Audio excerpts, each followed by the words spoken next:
Now, because of the tariffs, they're going to build massive facilities in the United States. If we didn't do the tariffs, they wouldn't be doing that. So it takes a little while to get those facilities built, but they're coming in with big numbers. They're all coming in with big numbers. We have more money being spent than at any time in the history of our country. We're up to close to $8 trillion, I think I can say. And really, it's going to be a lot higher than that. Those are just the ones that we know about. 8 trillion. I'm not going to say, but I'm not sure if Biden did $1 trillion for 4 years, 1 trillion. But we're at 8 trillion for 2 months, because let's give us a pass on the first month. We were sort of getting a little bit used to things, right? But after 2 months, we have $8 trillion. There's never been a number like that. And that includes chip companies, car companies, every form of manufacturing, high-tech companies. Nobody's ever seen anything like it. So $8 trillion.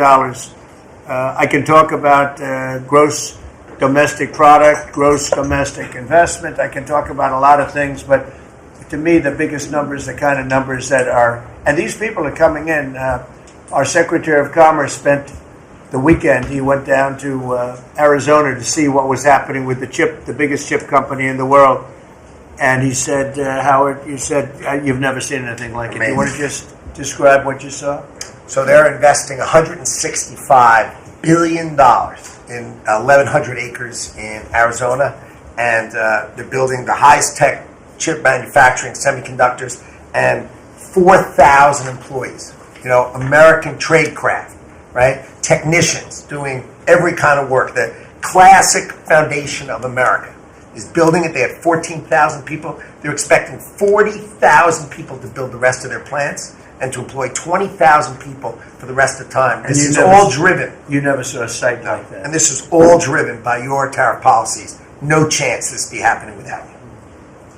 It's going to be about 40% of the chip market from that one section, and this is the biggest chip maker. They have 99% of the market. They come from Taiwan, and unlike the CHIP Act, which was done by Biden, where they hand everybody billions of dollars, the thing they don't need is money. They got plenty of money. What they need is an incentive to come in, and the tariffs, they're building because of the tariffs. Without the tariffs, and I like to say they're building because of November 5th, the election, and the tariffs, but I'm going to be a little more blunt. They're building because of the tariffs, and November 5th gave them the tariffs. So it's amazing when you look. And these are not companies that go out and say, well, we're going to build, we have to go get our financing. Let's go. Like we would, in New York, everybody would look, you get a building site, and then you'd look around for money, you'd look around for financing for 6 months, you'd get your financing. You'd build your building, the market would be good, you'd make money, the market would be bad, it wouldn't be so pretty, you'd have to negotiate, blah, blah, blah. This is different. These people have so much money, they don't know what to do. I asked Howard, did they finance it? No, they do it through cash. And they say that site, and they just started, they just announced it like a month ago, and they've already started. He said, I've never seen a site like it, so big. So, you're talking about essentially a $50 billion building. Now, if you build a warehouse for $50 million, that's a big warehouse, Scott. But a $50 billion building, that's a lot. They're building the electric, they've become a utility. And I'm giving them the right to become. They're going to build their own electric, they're going to build their own electricity, which they need tremendous amounts of electricity. They're going to build it themselves. Anything they have left over, they'll hook that into the grid. But the grid is old, and they're unreliable, and bad things can happen to grids. I said, if you want, you can hook into the grid, but that's a little bit risky. Or you can build your own electricity and become your own utility, and they, I think in all cases, are deciding to do that. So it's very exciting, and we have a lot of things going. We took over on January 20th. These are quarterly reports. We took over on January 20th. The tariffs haven't kicked in yet. I know that, and I don't want this to happen, but I know that China is doing very poorly right now. I just saw some reports coming out, and I don't want that to happen to China. I like the president a lot, President Xi. I don't want it to happen. I was actually saddened to hear it, but they are getting absolutely hammered in China. And, they're sending boats, the biggest boats in the world, carrying cargo like nobody's ever seen before. These are the biggest boats in the world, biggest cargo ships in the world, and they're coming and they're turning around in the Pacific Ocean.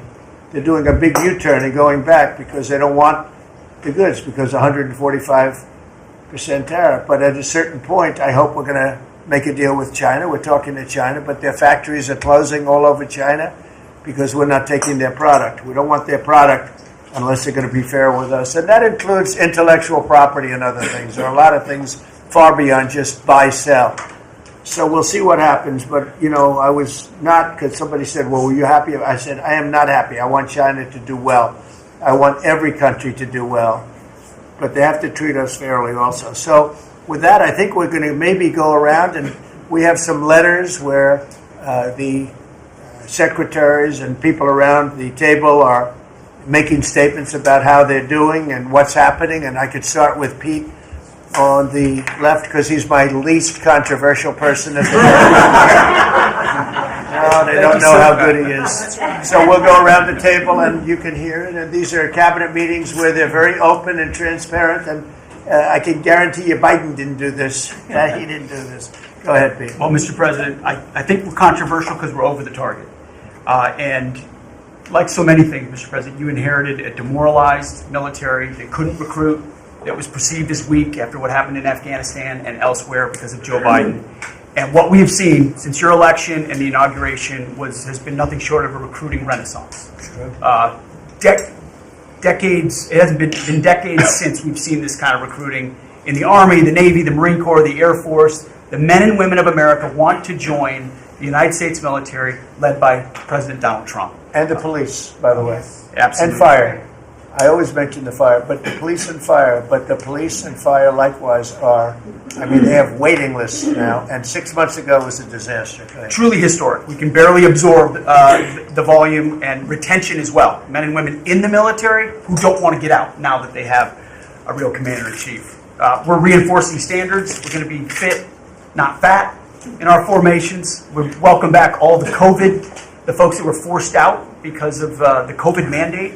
We've ripped wokeness out of the military, sir, DEI, trans, and it's Fort Benning and Fort Bragg again at the DOD. We're rebuilding the military, sir. The Golden Dome is well underway. F-47, reassuring allies and deterring enemies. We found nearly $6 billion in DOGE savings that we're going to reinvest, including $50 billion from the Biden administration focused on things like climate that have nothing to do with lethality and warfighting. And we will have, as you said, sir, the first $1 trillion budget that we plan to spend wisely on behalf of our warfighters. From day one, sir, we've helped get 100% operational control of the border, coming alongside DHS and CBP. We've got 11,000 troops on the border who now, because of the new national defense area, sir, can help detain illegals at the border and hand them over to CBP. It used to be if you saw camouflage on the border, they could hold binoculars, and that's it. Now we can detain and assist, and we're going to get 100% operational control of that border. Our NATO allies know they have to step up. The Houthis in the Middle East are feeling the weight of American power, and we're deterring communist China. So because of your leadership, sir, I believe we're making the military great again. And I thank you. Thank you very much. Thank you. Howard? So I have the pleasure of running the Investment Accelerator, which gets to recruit these companies. And you've never seen anything like the companies committed to building in America. Technology companies have committed over $2.5 trillion to build in America based on your tariffs, right? Sovereign countries all backing, the whole Middle East and all these countries backing their sovereign wealth funds. They all want to invest in America, and they're coming in, again, over $3 trillion committed. So just those two topics, you're at $5.5 trillion, and then you've got the whole pharma industry knows it's got to come home because America pays for all the drugs of the world. So the pharmaceuticals have to come home, right? Autos coming home, industrials coming home. So, we've got to train, and your great Secretary of Labor together and Secretary of Education together, we're going to train the workforce to build America. It's unbelievable. We've got so much, as I travel around, the attention on the Trump Gold Card.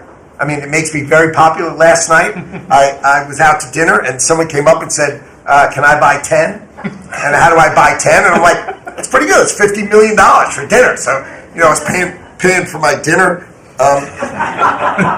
The External Revenue Service, right? You've got the tariffs and the hundreds and hundreds of billions of dollars coming in to build the External Revenue Service. That our objective, of course, is to replace the Internal Revenue Service and let those outside countries trading with us, let them pay their fair share to America. And then, of course, you got rid of de minimis. And what happened is these foreign countries were sending in little packages for free and knocking out our mom and pop businesses across America.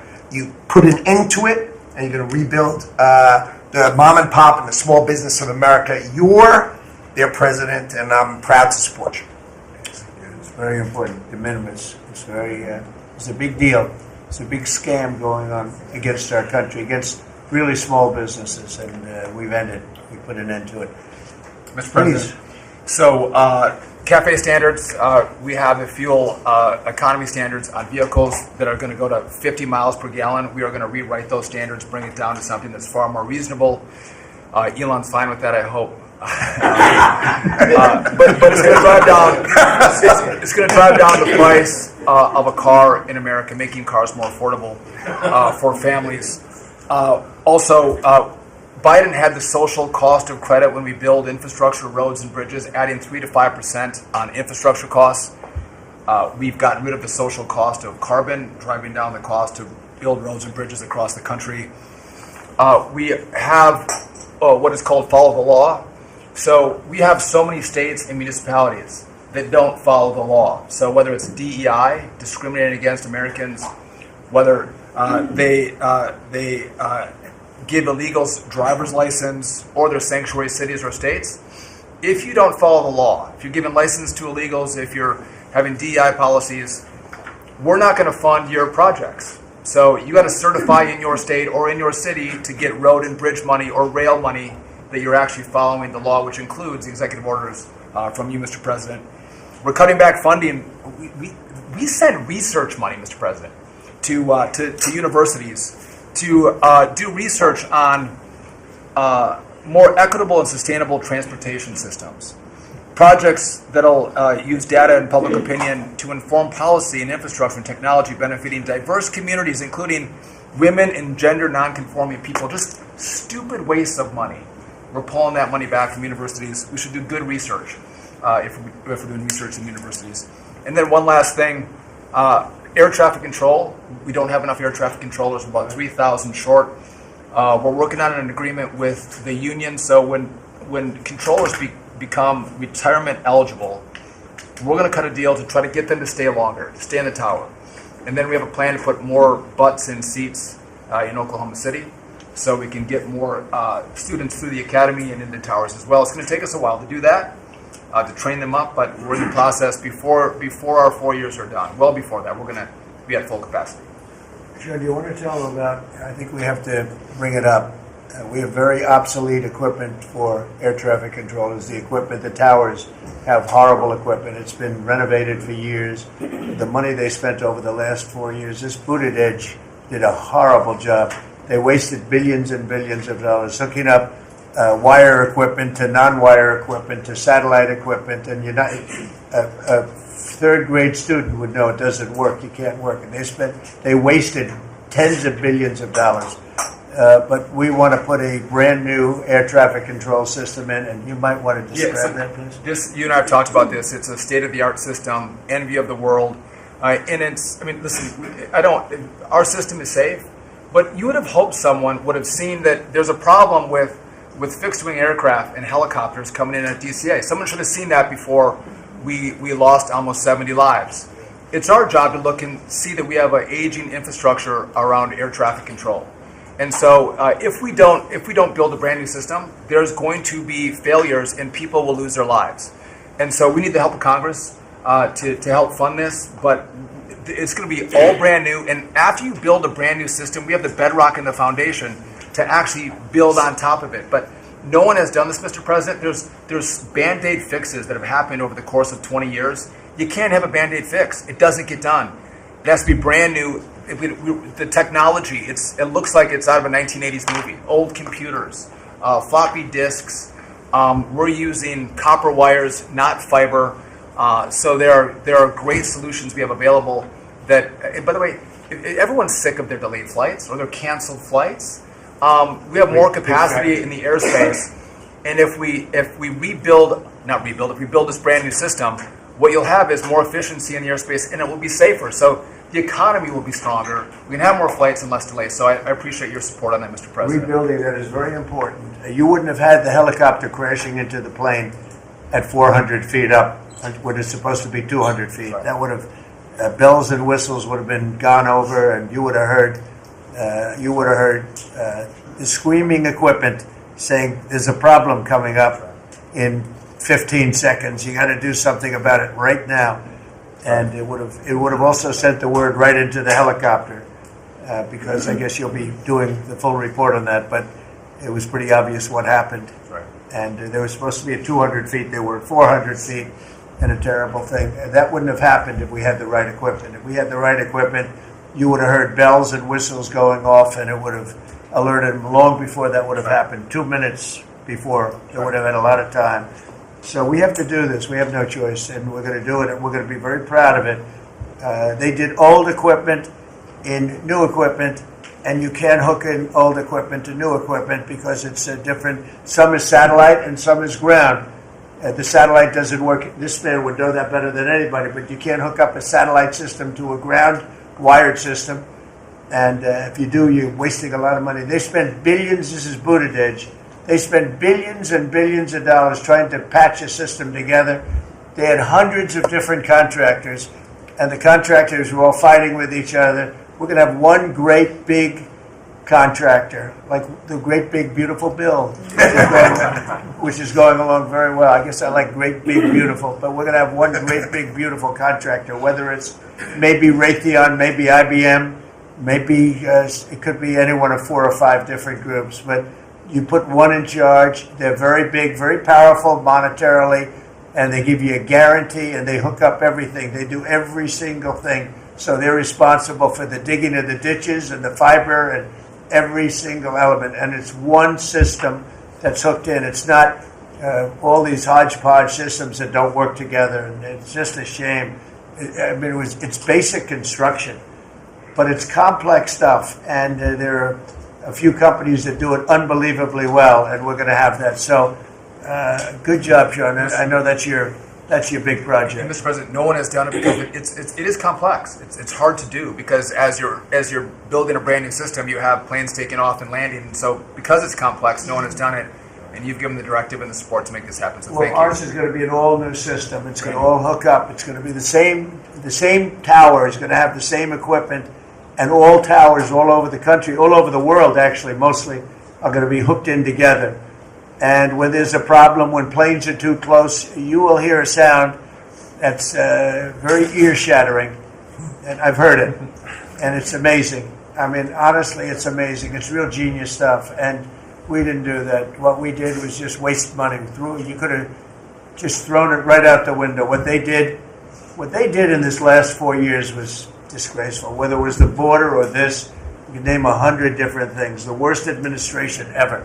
Okay. Thank you, Mr. President. Thank you. Hey, Mr. President. Secretary? Thank you. Yeah, Mr. President, thank you. And I think one of the things that I want people to understand about the VA is we're part of the national security interests you have, and you've laid the groundwork for that. It's leadership and making sure that with the Secretary of Defense and myself, we take care of veterans on 2 ends. One when they come in and one when they served and have earned the benefits that we have. And one of the things is if we're not doing our job on our end, then the recruitment and all goes down on the other end because we have a full spectrum. That's what leadership is about. What we found, speaking the last 4 years, is we found an administration that wanted to throw money and people at problems, but they didn't want to put leadership in. They just put money and people at it, and we saw wait times stay the same. We saw issues of suicide rates, death by suicide, not change. We saw a homelessness issue barely go down. We saw disability claims skyrocket when you took place over 250,000 back dislodge, which we're already bringing down almost 40,000 so far just in the last couple of months.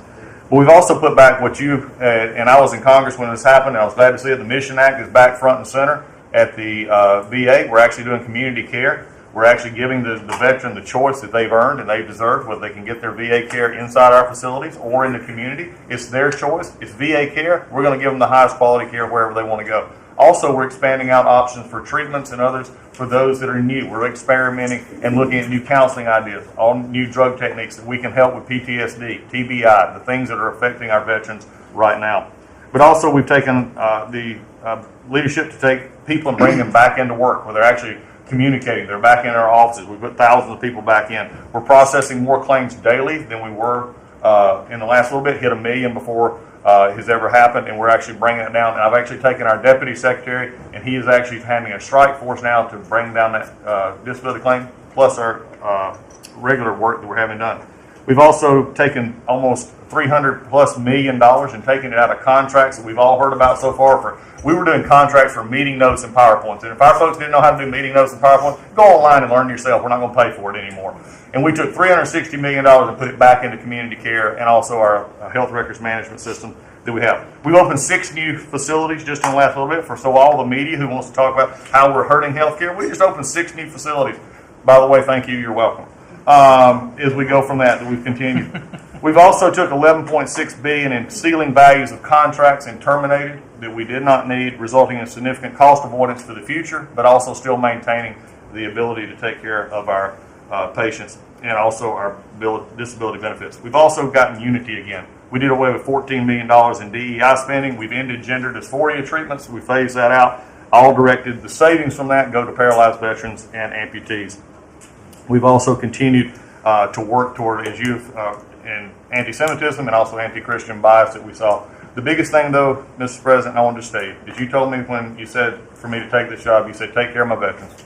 Well, we've done something in taking that step forward. The veteran is back first at the VA. The VA is not about itself anymore. We're not a self-feeding animal. It's about a service organization that takes care of one of the best that we have, and that's our veterans. And that one, Mr. President, we're just getting started.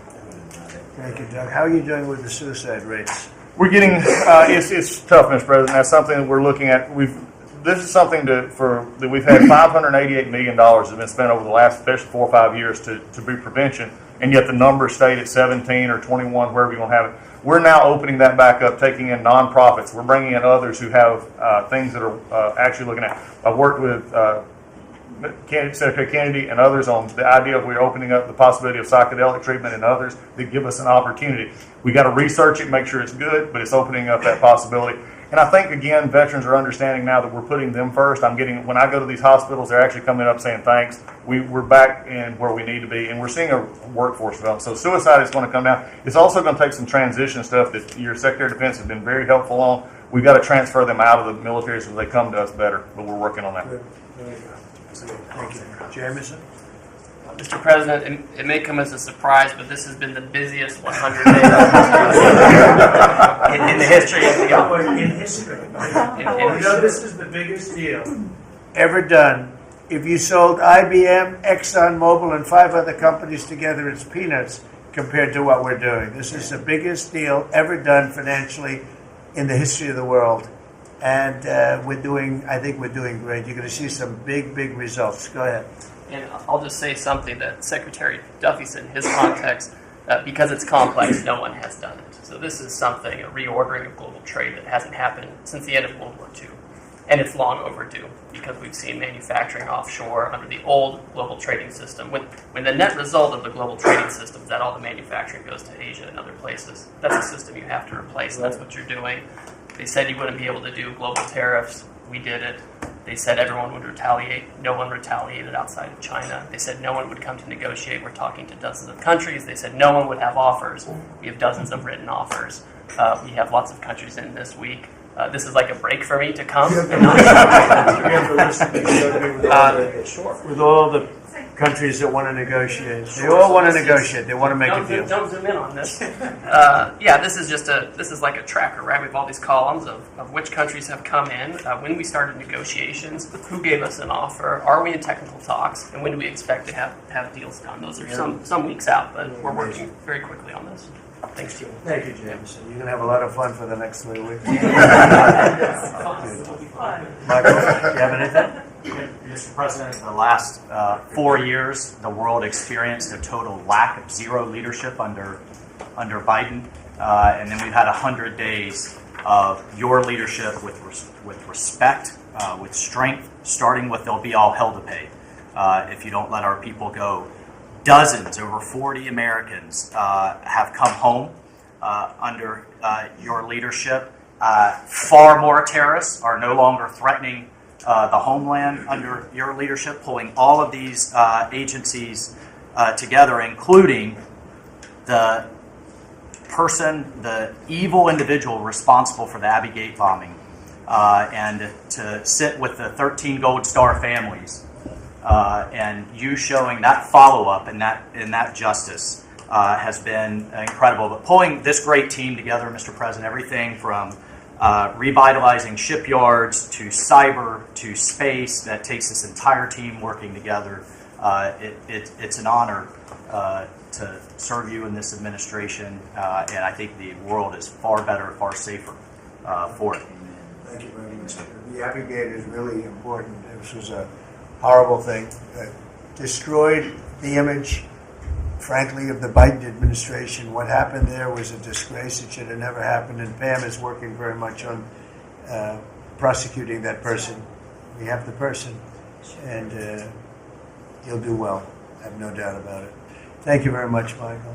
So the CIA, I don't know, Ratcliffe, I don't know if he's going to say anything. He's probably the one person here that's not allowed to talk about the great job he's done, but go ahead anyway. Mr. President, as you know, at your direction, the CIA has deployed our unique covert action authorities in various places and continents to successfully advance your national security and foreign policy priorities, to advance peace, to end wars, to take terrorists off the battlefield, and to keep illicit drugs from coming into this country and harming Americans. Unfortunately, as much as I would love to detail your accomplishments in that regard, we can't do so in front of this crowd. But you and I both know, Mr. President, that you have had a profound positive impact on America's national security posture, and Americans are safer because of your leadership. What I can talk about publicly is, as has been mentioned, the CIA provided the intelligence that led to the apprehension of the Abbey Gate bomber, who is now being prosecuted by our great Attorney General and providing a measure of justice to those 13 families that suffered as a result of that disastrous Afghanistan withdrawal during the last administration. In addition, at your direction, Mr. President, the CIA has negotiated and secured the release of Americans like Mark Fogel and Ksenia Carolina, who have been wrongfully detained, sending the message that you will forget about no Americans that are being held in other places unfairly and unjustly. And finally, Mr. President, the CIA is being restructured at your direction to focus on our core mission and to eliminate the well-documented politicization that has taken place in the intelligence community from bad actors in the past, to focus on our core mission and to make America safe again. Thank you for the opportunity, Mr. President. Good job. You're doing a great job. Thank you very much. Russell? We're obviously involved in a number of budget bills that are moving, trying to make sure all of your priorities are reflected in the reconciliation, working on our upcoming budget. Wonderful job by the entire cabinet on that front. Details soon on that front. Sending up rescissions bills to Congress for things that Elon has found.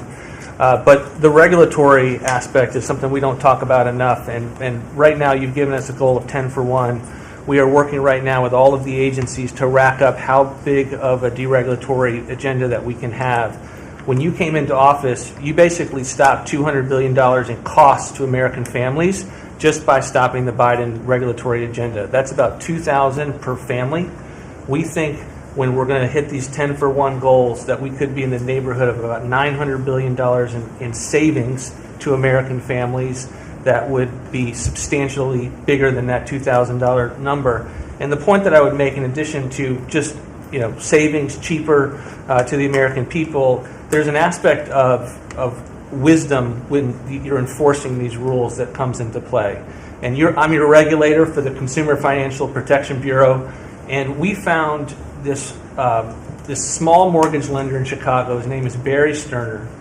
He had a firm called Townstone, and CFPB had gone after him because he complained about crime in Chicago, literally the same thing that the Democrat mayor had talked about, and they came after him for 7 years on a redlining disparate impact claim and ruined his life. We overturned that. We apologized on your behalf to the individual, and we basically, without having to go through notice and comment, we ended the policy that set that in motion. And so that's happening across these agencies with how they are using their enforcement discretion, and it will only continue based on the stone wall of backing that you've given us to make these hard calls. I don't think they're actually that hard, but no one's done it to this point, and we were able to go forward and do that because of the backing that you've given us.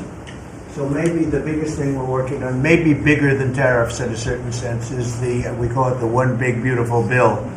And that's wielding its way right now through the Senate. And John Thune has been actually amazing. And the Speaker has been so great, Congress. Mike Johnson has been really two guys that they get along great, and it's just been a beautiful, unified attack, really, because we have to attack because the Democrats are trying to stop it at every turn. It would mean a 58% tax hike if they were successful, and lots of other bad things beyond the tax hike. But with us, it'll be the biggest tax cut in American history. How are we doing with the bill? We're doing great. We're day in, day out, hour by hour negotiations to make sure your stuff is in there, and to make sure we have the border resources, the defense resources, and to save the American people some tax money and make sure all those tax cuts that you ran on are in there that help get people back into the workforce. And I think we're making a ton of progress. I think we're doing well. Like I said, the biggest tax cut in the history of our country. And it would be the biggest tax increase if the Democrats are successful. They're the only people I've ever seen running for office where they want to increase taxes, but this would be a 58, maybe a 60% tax increase, unsustainable for the American people. Thank you very much. Great job. Susie, the most powerful woman in the world. I agree with that. I agree. I'll be brief so you can hear from these amazing people. Congratulations to everyone on 100 days. That's been it's unparalleled in my memory and best I can tell ever. But it hasn't been busy for busy's sake. The president's promises made to the American people have been kept time and time and time again. You all have been out there spreading the word with community groups and states and media. It hasn't gone unnoticed, and let's work hard for the next 100 and have equally as much success then. Thank you. And you've done a great job, Susie. I think everybody agrees.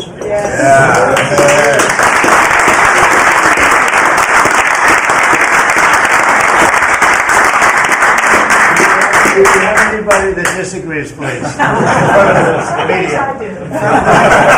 Please raise your hand if you have the courage to do so. Anyway, go ahead. Yes, sir, Mr. President. Thank you. And you made it very clear that you wanted to put America first. And also from day one, you wanted to make housing affordable again, because we do have a housing affordability crisis in our country. And so at HUD, we've been cutting all the red tape and bureaucracy as it pertains to housing affordability and unleashing creativity of our builders and developers around our country and restoring local control. We took down the affirmatively furthering fair housing rule, as you know, which was a zoning tax from Washington. So no longer will Washington be picking winners and losers, but localities and elected officials in different states and cities will have that flexibility. Also, you alluded to securing the border, and such a great job has been done with all of our partners at the table.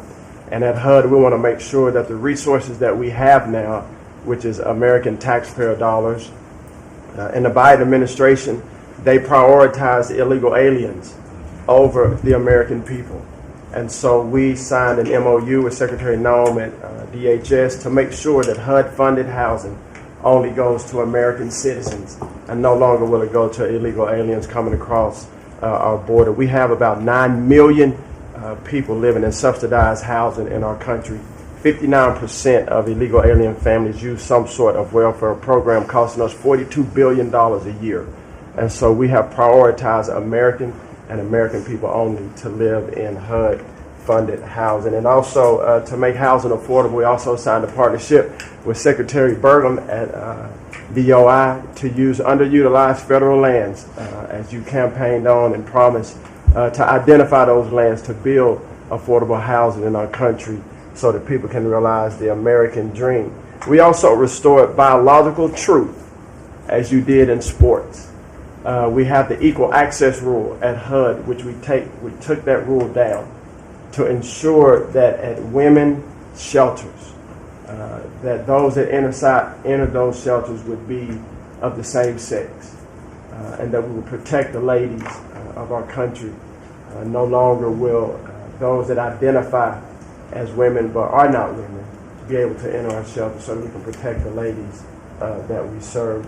Along with our DOGE task force, we identified over $2 billion in savings. At HUD, $260 million at HUD were just in contracts, $4 million with DEI. And so we took those contracts down and de-obligated and sent back $1.9 billion back to the Treasury for the American people. Again, we want to be good stewards over the American taxpayer dollars. And so, Mr. President, thank you for your leadership in this. And we have a tremendous team at HUD, and I'm so grateful to be part of this team around this table to take care of the American people.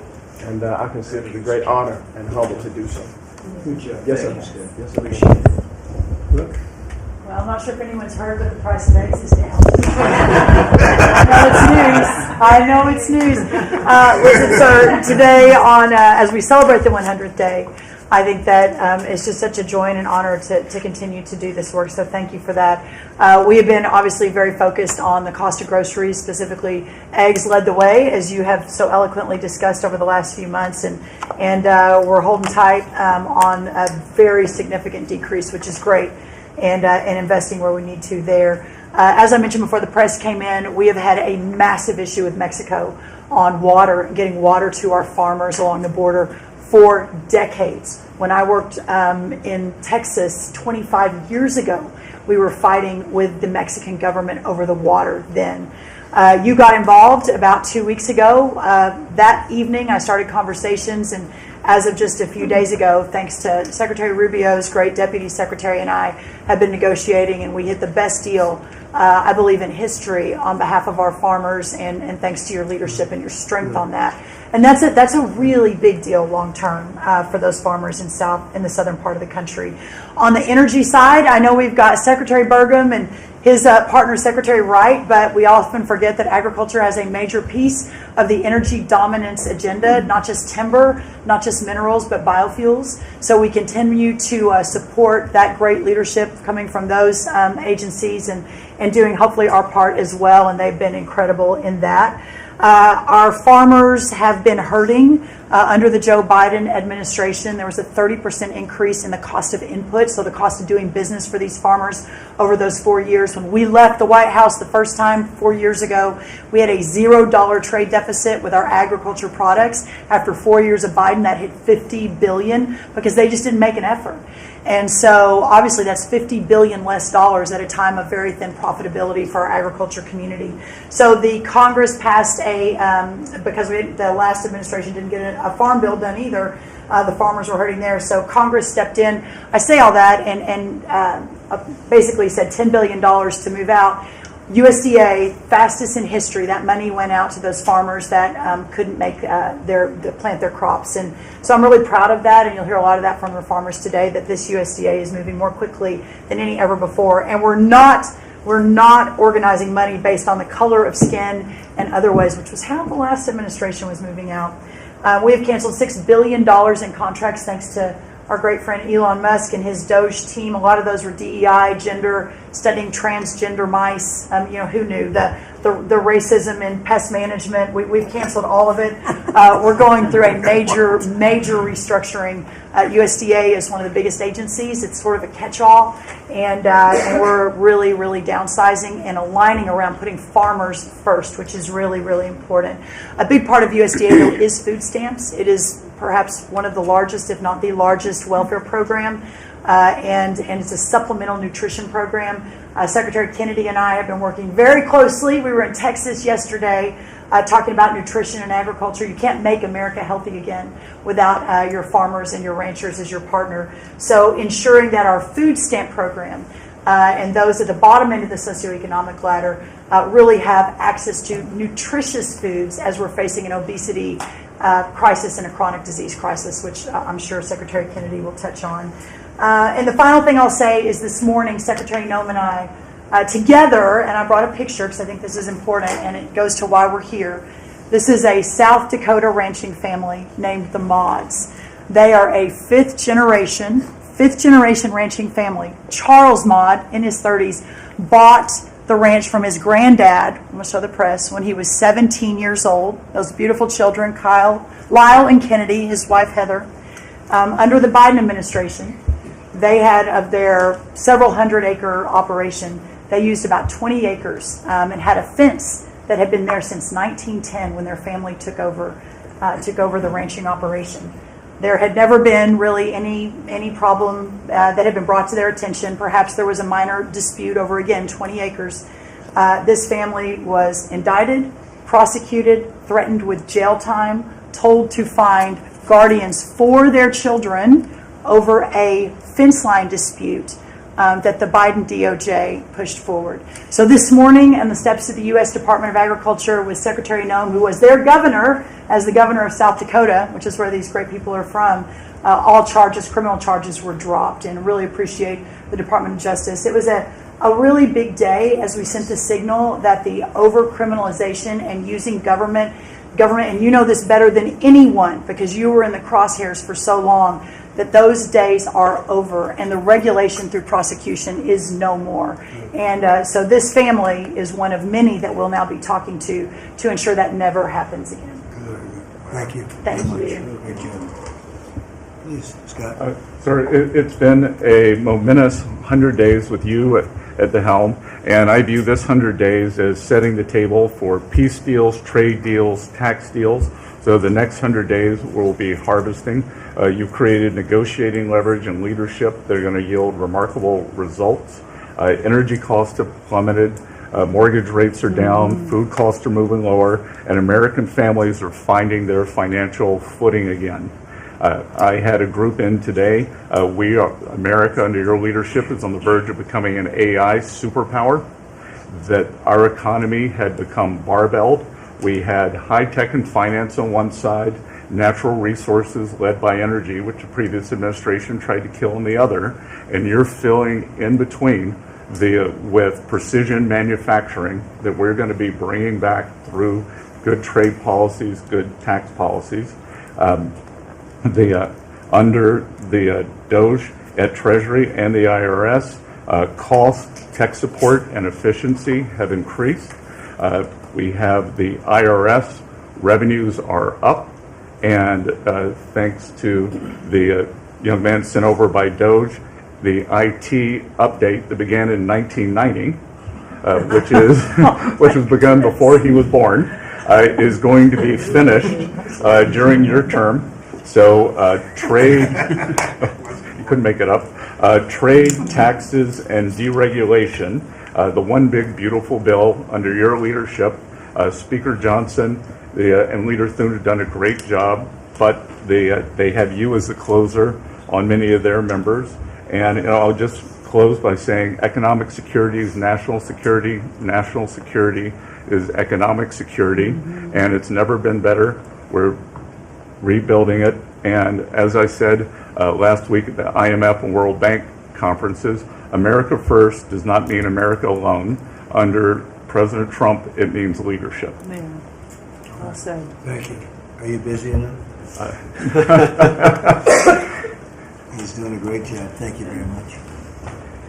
Mr. President, thank you, and thanks to the cabinet. So, at the risk of insulting everybody else at the table, I believe that I'm the youngest member sitting at the table. And, it occurred to me that from the time that I was born to the time that Donald J. Trump was inaugurated just a few months ago, we went from, again, 40 years, we went from the world's manufacturing superpower to one in which we depend on the People's Republic of China to make the things that we need. We went from the proudest military in the world to one in which we failed to meet our recruiting goals. And we went from one in which bipartisan border policy was the consensus of both Democrats and Republicans to one in which we allowed 20 million people to run roughshod illegally over the countryside, causing crime, causing a stress in the welfare system.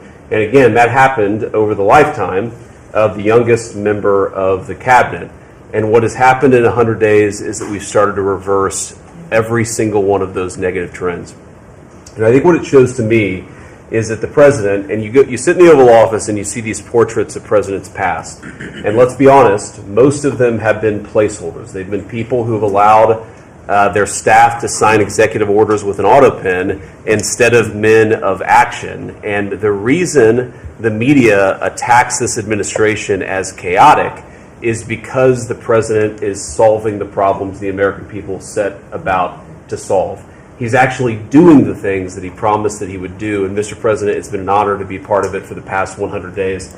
And let me just make one other observation because it's interesting. I've seen the data, I've monitored it, I've looked at it, but the most underreported fact of the first 100 days is that we came in with a massive recruitment shortfall. And in 100 days of Secretary Hegseth and President Trump's leadership, we now have people breaking down the doors to join our military.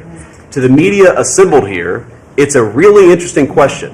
Why has that happened? Completely aside from the fact that I think it's a good thing or I think that President Trump deserves political credit for it, why did we go from a military where people didn't want to serve to now all of a sudden they do want to serve? That's a story you guys should cover, but compared to that, how much time have you instead focused on the fact that we deported an MS-13 gang member with a valid deportation order, and why is it that the press is so focused on the fake BS rather than what's really going on in the country? I think that what we've shown, sir, is that you can do a lot. You can do a lot in 100 days, but you've also unfortunately revealed that too much of the American media hasn't learned the lessons of the past 40 years. Thank you, sir. Thank you. Thank you. Pam? President, your first 100 days has far exceeded that of any other presidency in this country, ever. Ever. Never seen anything like it. Thank you. Your directive to me was very simple. Make America safe.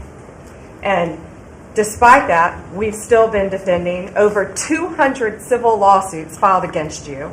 On top of everything else, I think I'm representing every one of you in this room in some capacity.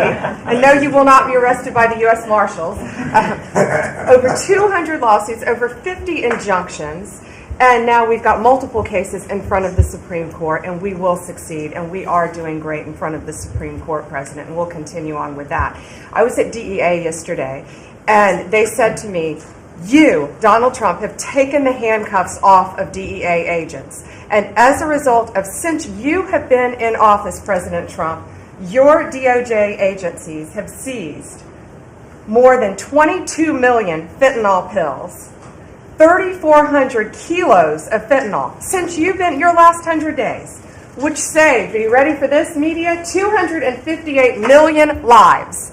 Kids are dying every day because they're taking this junk laced with something else. They don't know what they're taking. They think they're buying a Tylenol or an Adderall and a Xanax, and it's laced with fentanyl, and they're dropping dead. And no longer because of you, what you've done. ATF, since you've been in office, President, along with DOJ agencies, seized 14,500 guns off the streets. Why aren't people reporting that? 651,000 rounds of ammo. That's up 151% from 2024. That's keeping America safe.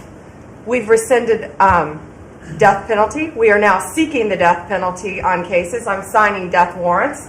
We are going after terrorism. We are going after arsonists.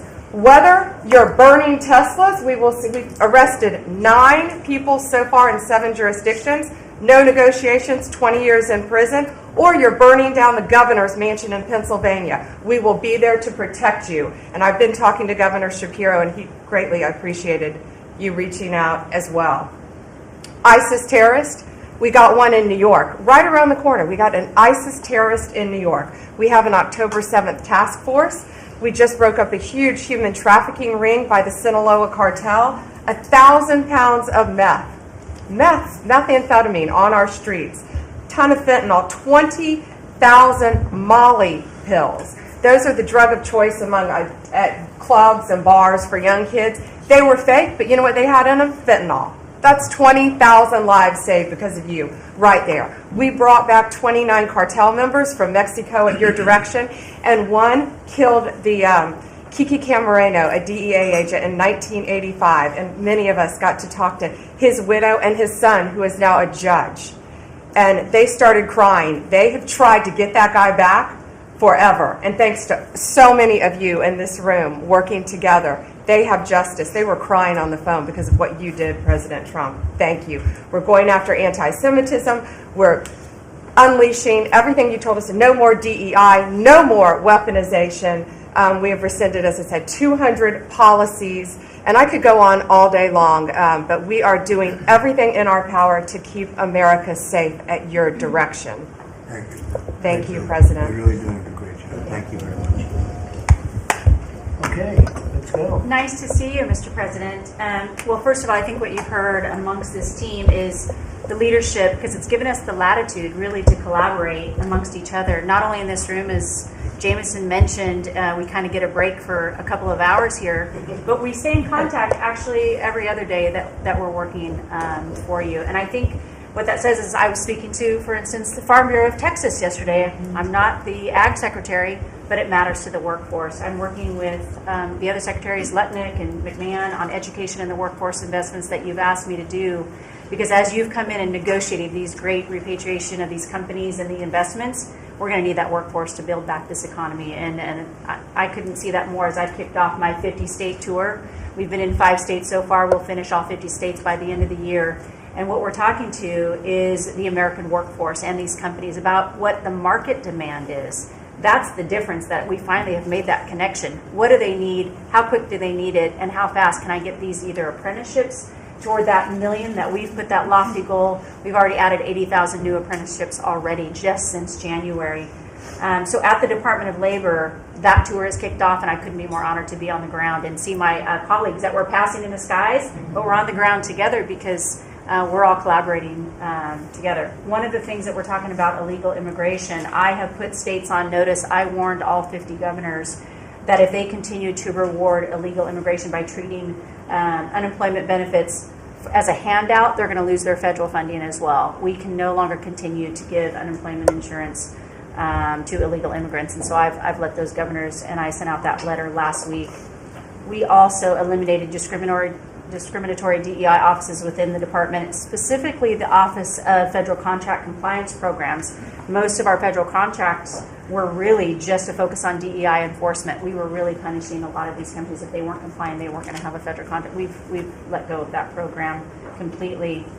$4.4 billion in unspent COVID funds came back to the Treasury from the CARES Act. Billions were collecting dust in these coffers, in the state coffers. We've asked for that money back to return to the Department of Treasury. We saved $250 million by canceling America Last, is what I call it, foreign handouts, including funding for things like transparency and accountability for Uzbekistan cotton industry. It doesn't make sense that we're funding, these foreign. And thank you to DOJ and to the government efficiency of what we have found with the fraud that we're seeing. I mean, some of these things are so ridiculous you can't believe it. No, I write them down and I read them more than once. I'm like, this can't be true. Yeah, it doesn't make sense. It sounds like a comedy sketch. That's right. And so again, with the executive order preparing Americans for high-paying skilled trade jobs of the future, that's our goal. The trades is where we're being focused, but all companies, and we want to make sure we're on hand for that. And what I want to say is thank you to government efficiency, because you asked us when this transitions out, will our departments and our agencies continue that government efficiency? And I think that we surpassed that in the Department of Labor. Out of our 14,000 federal employees, 3,000 have taken the DRP, and we offered it again. So over 21% have taken that offer. And we'll keep our critical workforce, MSHA, OSHA, and wage and hour, and make sure our workers stay safe. So with your leadership, Mr. President, I couldn't be more honored to serve. I know we were probably the last to know each other, but we're getting to know each other well. And the team that you have assembled is really an honor to serve with. So thank you, Mr. President. You're doing great. Thank you very much. Chris, please. Mr. President, you ran on unleashing American energy, and 100 days have shown the tremendous impacts that can arise from the unleashing you have enabled. I'll hit a few highlights. Number one, oil, gasoline, and diesel prices are the lowest they've been in years. How does that happen in 100 days? That's a messaging. Your message that we're pro-energy. We're not against energy, we're for it. That sends a message to the marketplace that supply is easier to grow now and supply will be coming. And that's already led to tremendous savings for American consumers across the country. And we need not only more affordable energy, but we need a lot more energy. One highlight I think a couple of us have touched on is AI. This is a new emerging critical industry that's very energy intensive. It is not acceptable for the United States to not be the leader in AI. We must win the AI race and lead in that, and that's going to take a lot more energy. If you had not won election, we would not have won the AI race. Full stop. Energy would not have been there to enable us to win. Reshoring of manufacturing. These trillions of dollars you led off with, it's going to come back to our country to make chips, to make steel, to make automobiles, to make artificial intelligence, to make all of these industries we've outsourced. That's only going to be possible with way more American energy. But we have that energy. We have those resources. We have those businesses. We have those capitalists.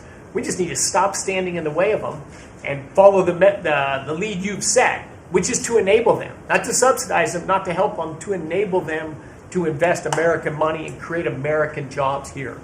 Regarding our balance of trade, the second largest export of the United States is liquefied natural gas. Second fastest. In the next few years, it'll be our largest export in our country. But yet, 18 months ago, the Biden administration had said, we're going to stop issuing permits for new LNG export terminals. That's just nuts. That's a great competitive advantage we have. Huge balance of trade driver, a huge industry just coiled and ready to go. I just came back from Poland last night. They are thrilled that America's back in business again and that the rest of Europe can get off of Russian energy and can enable their own economic growth with secure, reliable, affordable energy from the United States. Also witnessed the signing ceremony for a deal between two large American businesses to build a huge nuclear power plant in northeastern Poland. The first of this design built in Europe. It'll be the first of many. I spoke with many other nations over there. They want to buy more American gas. They want to get American technology. They want to have a partnership with us. And they shared the message I delivered to Europe in my keynote remarks is that unleashing energy is the way you make your society safer, more prosperous, more free, and that these sort of over-the-top climate alarmism doesn't do anything to help the environment of our world, but it does impoverish people, it does reduce the security of your nation, and it makes you weaker. I think that's a constant message many of us around this table have brought to Europe. We want our friends in Europe standing up again and leaning in. A lot great is happening under your leadership. We're unleashing consumer products that Americans wanted to buy that Biden was making illegal. I'll be in Georgia on Friday at Renai's manufacturing plant. Tankless natural gas water heaters. Incredibly popular product. They almost became illegal. The return of common sense is incredibly welcome across this country, across the world. And back to Elon, that extra thing, we're going to deliver all of this with less people, less money, less burden on the U.S. taxpayers. Not smaller departments and smaller services, better, more thoughtful services done more efficiently and smarter. The way you'd have to run a business. We've got to get our fiscal house in order, and you and the people around this table are making it happen. Thank you, Mr. President. I'm honored to be here. Great job. Thank you very much. Please. Yes, Mr. President, you are 100% correct. The border is 99.99% safe, under control.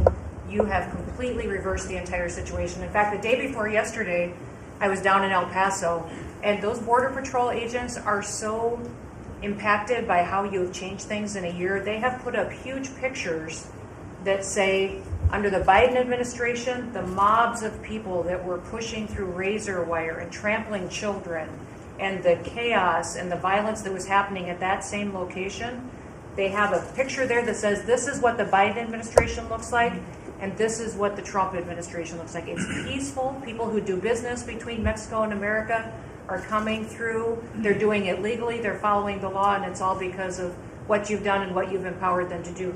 The recruitment for Border Patrol is through the roof. For ICE agents, they want to be a part of ICE because they recognize they actually get to do their jobs. I have the Coast Guard too. Coast Guard recruitment is up over 20% just in the last 60 days. Everybody wants to be a part of what the heritage is of this country.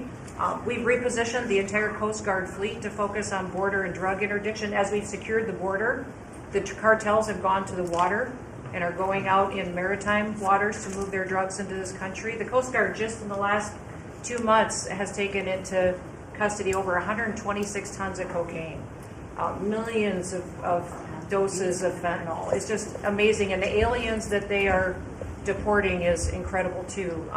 We've been working with all of them. The one thing that I want to point out is the fake news has been saying that Biden deported more people than you. And it's an absolute lie. And they're letting the Biden administration get away with manipulating and cooking the books. What they're counting for the Biden administration is every single person that came to that border that they processed and let into this country. They're allowing Biden to say that was a deportation just by processing somebody and letting them come into the country. It's absolutely false. It's not true at all.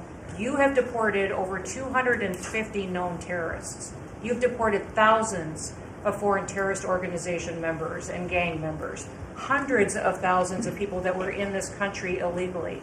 We've collected $30 billion worth of tariffs through CBP, and we've also collected millions and millions, hundreds of millions of fines and penalties from people that have overstayed here in this country. So I just want to thank you. You've been a game changer. I want to thank Pete for his leadership at DOD and what they've done. I want to thank Marco for his diplomacy and getting us travel documents into these countries. Mexico has finally come to the table and now is going to take a lot more people that we're able to send back to that country. And the president of Mexico told me, sir, she turned around over 500,000 people in Mexico before they ever reached our border. We should be counting those as deportations because they never even made it to the border because she turned them around because you forced her to. So those are all people that never even came here because they got the message because you were so aggressive. So thank you for what you're doing. And every day we get to get up and do jobs that matter. And we appreciate Tom that. Holm is doing a great job. Oh, yeah. Tom's a great messenger for us. He just, Great. yeah, he's hardcore. Yeah, thank you. He is hardcore. Yeah, he is. No question about it. Kelly? Mr. President, it's such an honor to serve in this administration, and on behalf of Main Street America, for our 34 million small businesses that make up 99% of all businesses in this great nation, I have to tell you, under your leadership, Main Street is open for business again. They're thriving and they're investing. And the data that we have at the Small Business Administration, the loans that we're putting out, a record 26,000 loans in your first 100 days means that 2,000 small businesses each week are receiving that funding, that investment in the future. Small businesses create 2 out of every 3 new jobs in this country, and we've already seen under your leadership the jobs economy is back, manufacturing jobs are back. We've seen a 38% increase in manufacturing loans. We put out 1,500 manufacturing loans in your first 100 days. We saw startups increase by 54%, and we saw businesses under 5 people increase by 95%. So your leadership on the economy matters to every region of this great nation. I'll tell you on the manufacturing front, I'm not on a national manufacturing tour. We've met with 250 manufacturers, and as I walk through the factory floors, they all ask me to thank you for fighting for their jobs, for these industries, and for the people who are creating things from pharmaceuticals to aerospace, to food, and all these essentials that this nation needs to be independent and strong. And to that end, I'm working with Congress. We'll be announcing tomorrow an upsizing of our manufacturing loans to make sure that that economic engine, because 98% of all manufacturers are small businesses. It's incredible to walk through these factories that are really creating what you had in your first administration, the blue-collar boom.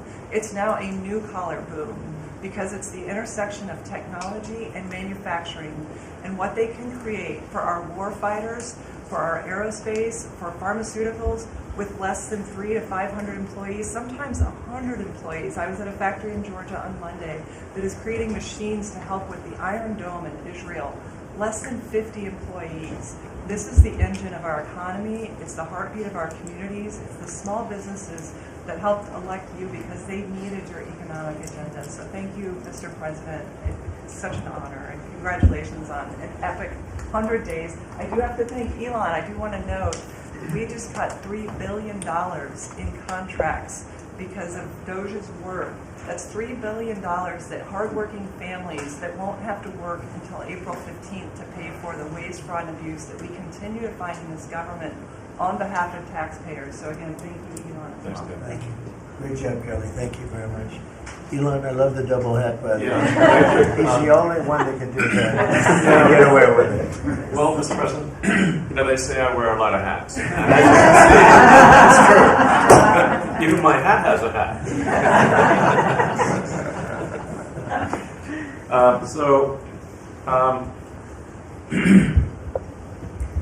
You know, the American people voted for secure borders, safe cities, and sensible spending. And that's what they've gotten. A tremendous amount has been accomplished in the first 100 days. As everyone has said, it's more than has been accomplished in any administration before, ever, period. This portends very well for what will happen for the rest of the administration. I think this could be the greatest administration since the founding of the country. Well, we all want to thank you for your help. You know, you really have sacrificed a lot. Been treated very unfairly. Well, they do like to burn my cars, which is not great. You know, it could be better. But you have been treated unfairly. But the vast majority of people in this country really respect and appreciate you, and this whole room can say that very strongly. You've really been a tremendous help. You opened up a lot of eyes as to what could be done, and we just want to thank you very much. And you know, you're invited to stay as long as you want. At some point, I guess he wants to get back home to his cars and his.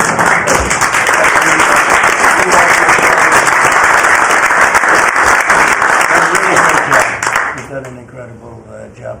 $150 billion. Think of that. Yeah. 160 now. Yeah, 160. They said, "Oh, it could have been more." And a lot of stuff is being worked on. That number could be doubled and even tripled. A lot of things are being worked on that we don't count yet because it's not quite there. But you've done a fantastic job, and we appreciate it very much, Elon. You know, thank you. And it's also an honor to work with your incredible cabinet. I just like to say thank you, everyone, for it's great to work with you. Thank you very much. Thank you. Mr. President, congratulations on this truly historic first 100 days of your administration, really only made possible by your focused leadership on delivering the mandate the American people gave you. You've empowered all of us to deliver that mandate, and I'm grateful to have the privilege of leading the intelligence community towards ending the weaponization, politicization of the intelligence community that's gone on for far too long. And building out what is truly a lean and agile and effective intelligence community that is helping you deliver that promise to the American people of safety, security, and freedom. So, Mr. President, I'd like to highlight just 3 of the areas where we are helping to support your leadership and your work in making America safe again and bringing about these changes. First of all, because of your designation of cartels as foreign terrorist organizations, I took immediate action with our National Counterterrorism Center to prioritize their focus on those terrorists and gang members who are trying to enter our country through legal or illegal means, and to seek out those who already are here in our country because of the Biden administration's 4 years of open borders. We've been working very closely with your great Attorney General's team at the DEA to get these known cartels into our systems, to be able to stop them at the border, and turning over names to Department of Homeland Security and the FBI to be able to find those who are already here in our country. Just the other day, we found 700 alien terrorists who have ties to MS-13, Tren de Aragua, and the Sinaloa cartel. Just yesterday, our NCTC identified almost 600 individuals with ties to other terrorists who came through our borders illegally, claimed asylum, and under the Biden administration were paroled here within our borders.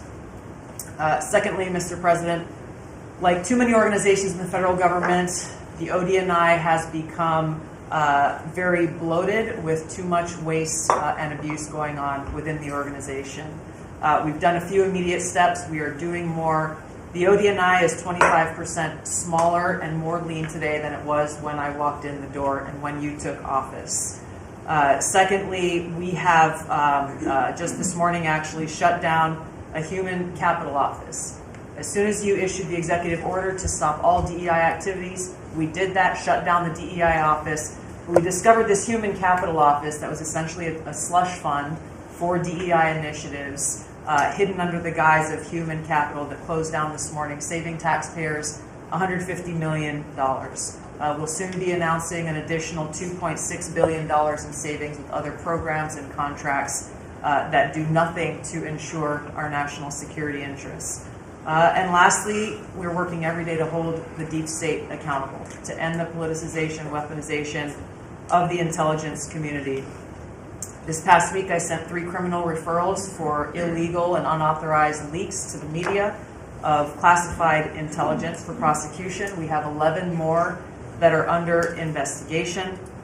We've revoked, at your direction, 67 security clearances, and we continue the work of declassifying documents, as we have already around JFK assassination. We have more coming for the assassination of Bobby's father, Senator Kennedy, and MLK assassination. And we continue our extensive investigations around exposing the very serious issues we have related to election integrity, illegal abuses of FISA, Crossfire Hurricane, and others. Mr. President, under your leadership, we are working every day to bring about that transparency and accountability that the American people deserve. So thank you for the opportunity. Great job. Thank you very much.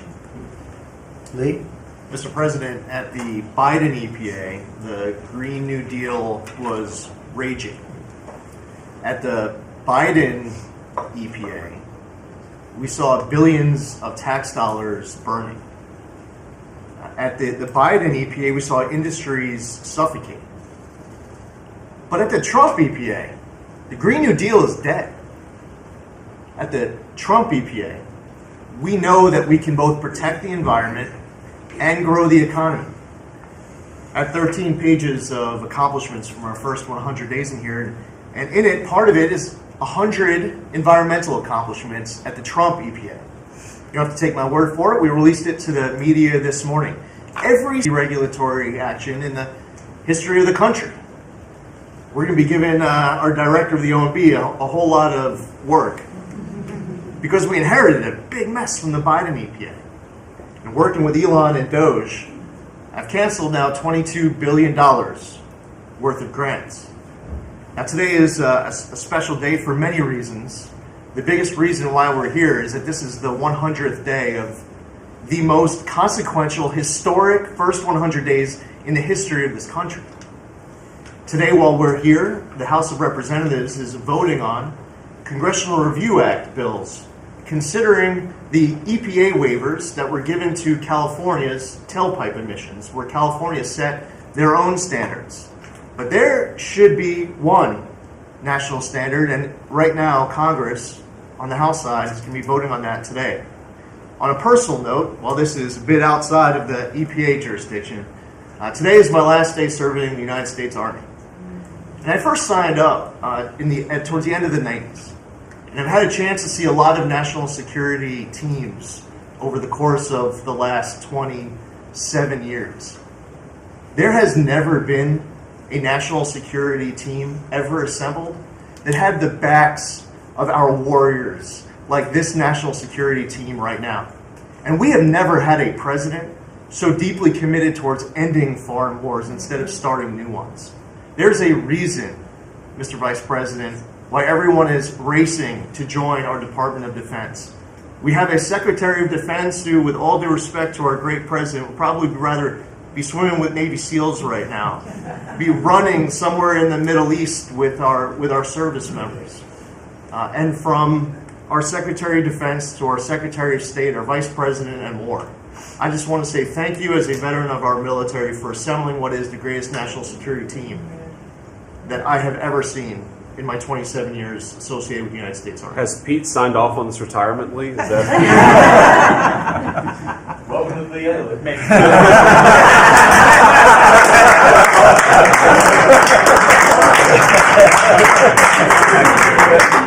Thank you for your service, Lee. Yeah, thank you. You're doing a fantastic job. We appreciate it very much.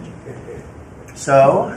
Well, Mr. President, I don't think I have ever worked so hard to try to fire myself. We're certainly making great strides in that. We've reduced the the folks over at the Department of Education by about 50% now through our RIF program. And so we've closed a lot of the district offices, consolidated, so there are a lot fewer people working a lot more efficiently in the Department of Education.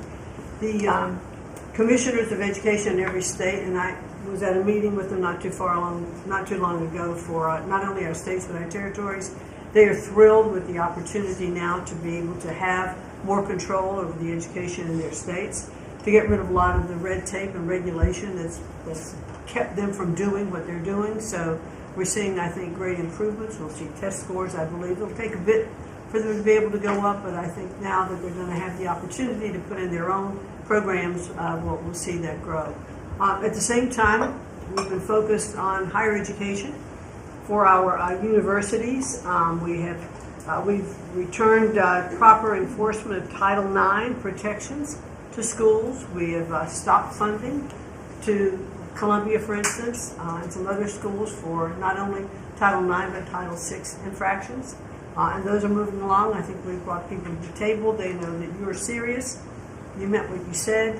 They're going to make changes. They're making their campuses safer again.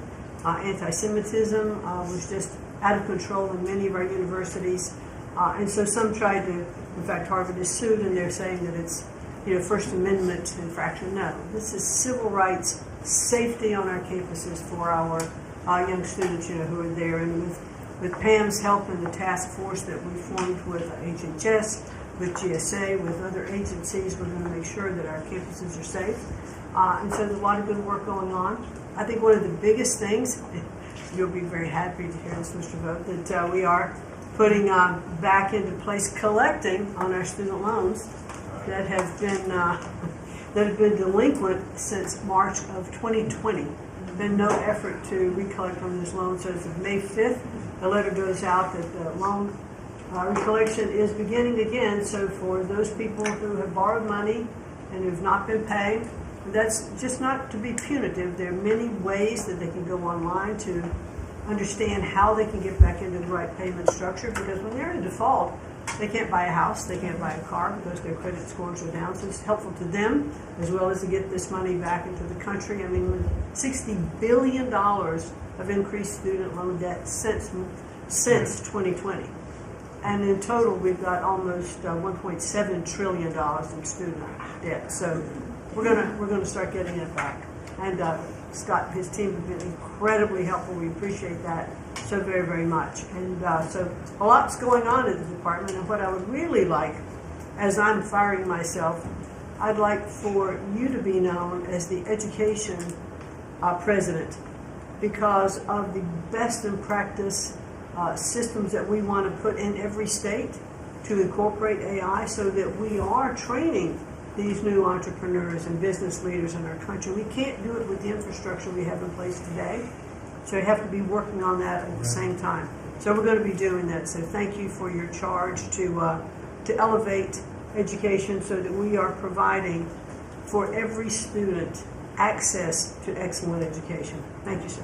Thank you very much, Linda. And what's going on with Harvard and some of these colleges that are taking vast amounts of money, who also have vast amounts? They've got $52 billion and really scamming the public and hiring people like de Blasio and Lori Lightfoot, who are certainly two of the worst mayors in the history of our country, paying them a fortune of salary and having them teach our children how to manage cities and how to manage government. What's the word as of this morning on, let's say, Harvard? Well, we're negotiating with them. When we went back to them to say we welcome them back to the negotiating table, their response was a lawsuit. So Pam and her team are helping work with that. And I am, enjoying the fact not only am I firing myself, but I'm now being sued fairly regularly by different departments of education. But we're staying tough with them. The other thing that we're looking at also are the 117 violations of these big universities like Harvard and others who are not reporting, as they're required to do by law, foreign money that comes in and how much that is and where it comes from. And so that is students. Yeah, and it's very serious. Where are these people coming from? Yeah, exactly. Sir, we pulled back their grants because Harvard isn't responding to us, criminal activity by their students. And until they give us that list, they're not getting any more grants from Homeland Good, Security. I think we should pull it back. We did. The students they have, the professors they have, Right. the attitude they have is not American, and I think you should, a grant is a grant. We don't have to give grants. Exactly right. So we'll pull back the grant. All right, very good. Thank you very much, Linda. Mr. President, thank you for your extraordinary leadership over the past 100 days. We are already making America healthy again. We announced last week the ban on the 9 petroleum-based synthetic dyes, food dyes. Within 2 years, within 2 months, we're going to ban the worst 2 of them. I am working with Secretary Rollins on dietary guidelines, the dietary guidelines that the President Biden's administration gave us. 453 pages. They're basically unreadable. And they are the product of the same kind of politicized science that drove Fruit Loops to the top of the food pyramid. And we're going to do real science, gold standard science. We're going to develop we have till December to do it. We are working very, very fast together. We're going to get it done by the end of the summer in time to drive change, major dramatic changes in the school food, the school lunch programs over the next school year. I'm working also with Secretary Rollins on the SNAP program and to get sodas and candy off of the food stamp program. 10% of food stamps go to the SNAP. And I want to thank you for your courage. You are a business-friendly president, probably the most business-friendly in our history, but you're also willing to stand up to very, very powerful businesses, and you've shown that again and again. Secretary Rollins had the soda industry come and knock on her door very much, very loudly, and they said to her, well, the SNAP program is not supposed to be about nutrition. She pointed out to them that there is no nutrition in a soda. And they said, well, it's not supposed to be about nutrition. And she said to them, the name of the program is supplemental nutrition. It is about nutrition. And we should, we have 38% of our kids are diabetic or pre-diabetic, and we are paying at both ends. We're paying for the food-like substances that make them diabetic, and then we're being bankrupt. We're spending $1 trillion a year on metabolic dysfunction. It's existential and it's not sustainable. I visited Arizona, West Virginia, Utah, and Indiana in the last 2 weeks, who have all applied for SNAP waivers. We're encouraging, thanks to Brooke Rollins' leadership, all the states to apply for those waivers. I also visited Utah, which is the first state to ban supplemental fluoride. Florida yesterday passed a bill to ban supplemental fluoride. I'm confident Governor DeSantis is going to sign that. We are working, Lee Zeldin and I are working together to change the federal fluoride regulations, to change the recommendations, and we're looking at the science now. I want to point out that in August, the National Toxicity Program, which was an arm of the NIH, did a meta-review of all the science on fluoride and found that there's a direct inverse correlation between fluoride exposure and low IQ in children. So the more you get, the stupider you are. And we need smart kids in this country, and we need healthy kids, and thank you for your leadership. We're going to get there. We're reviewing the GRAS standards now we're revamping them to get 10,000 ingredients that are in our foods. The Europeans only have 400 ingredients. We have 10,000. There are chemicals we know nothing about, and we are going to stop that process, and then we're going to go back and look at these chemicals and make the companies either get rid of them or to label them. We've launched Operation Storage Speed, and we're going full speed ahead to make sure that we have good, high-quality milk for children. We have launched the autism study at your direction. By September, we'll have some of the first answers. Within 6 months of that, we will have definitive answers, not only for autism, but for the etiology of a whole range of autoimmune diseases that have become epidemic in our children. we have ended HHS as the role as the vector, the principal vector in this country for child trafficking. And during the Biden administration, HHS became a collaborator in child trafficking and for sex and for slavery. And we have ended that, and we're very aggressively going out and trying to find these children, 300,000 children that were lost by the Biden administration. And we have ended funding for gender mutilation surgeries and other kind of gender dysphoria practices. And thanks to Elon, we have saved $67 billion at our agency without compromising any of our critical programs.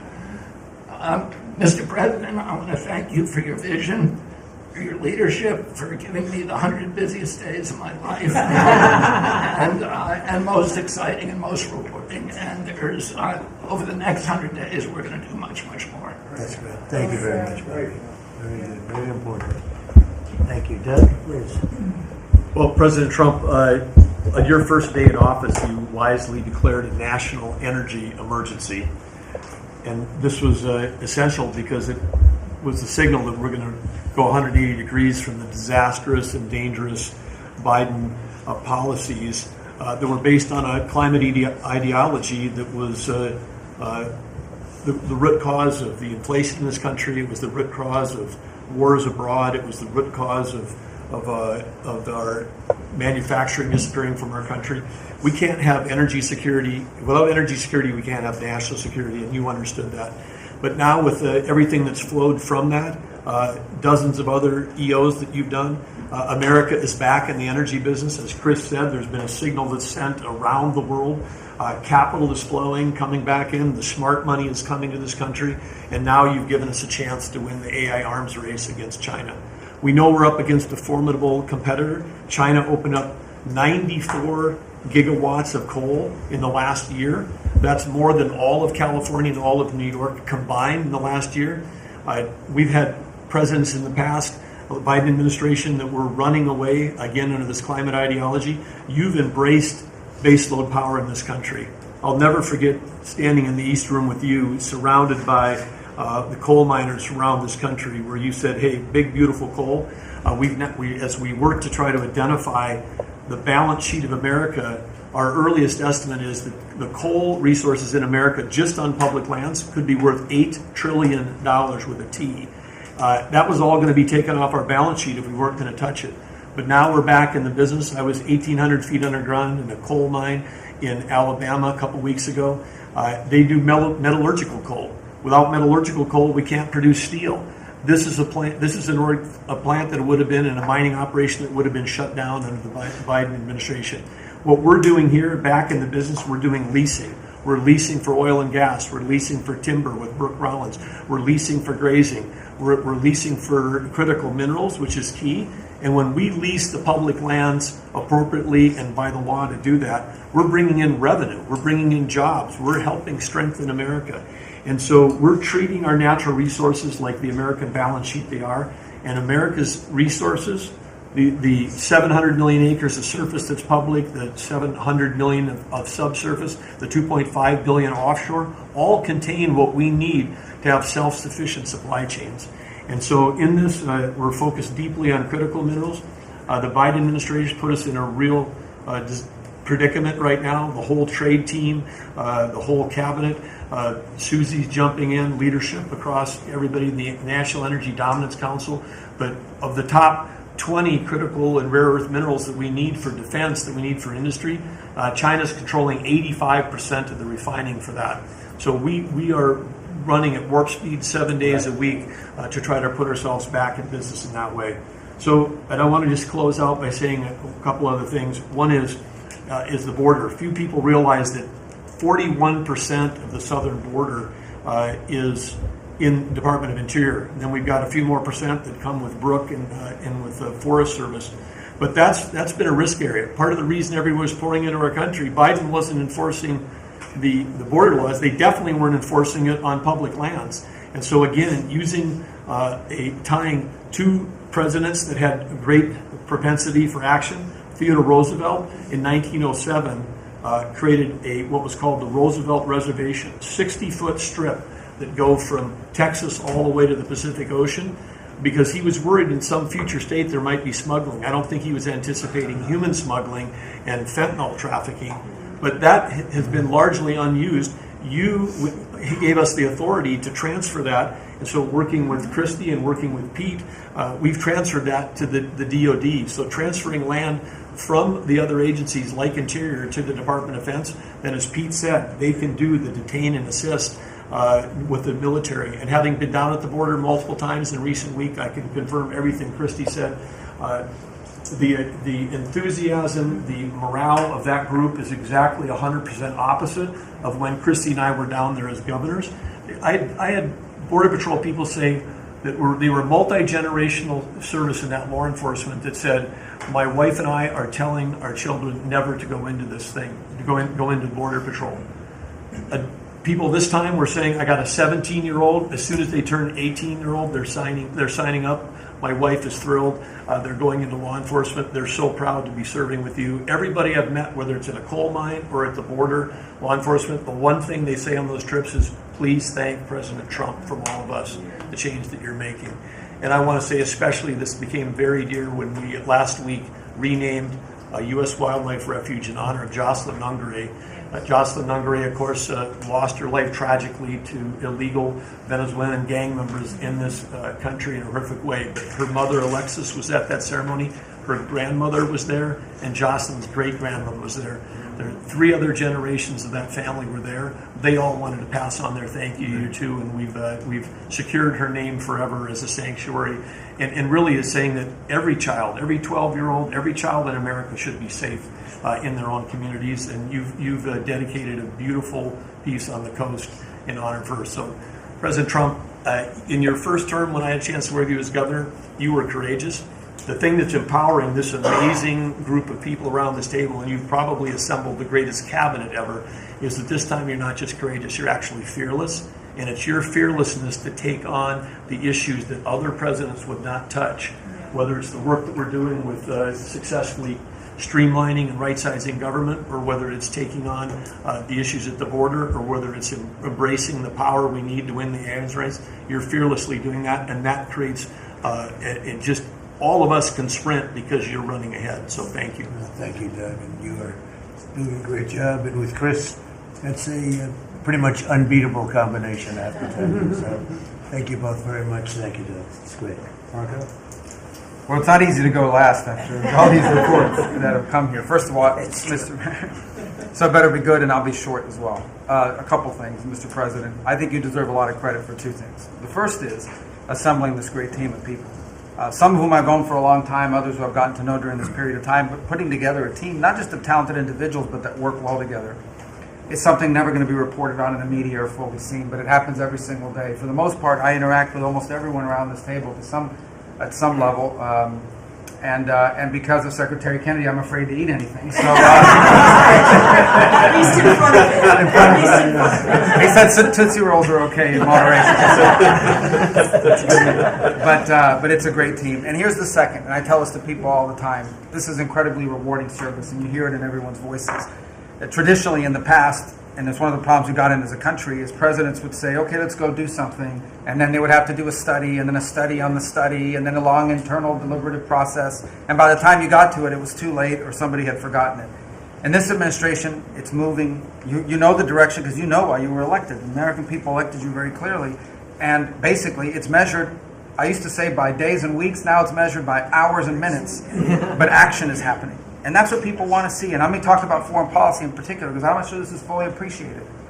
This president inherited 30 years of foreign policy that was built around what was good for the world.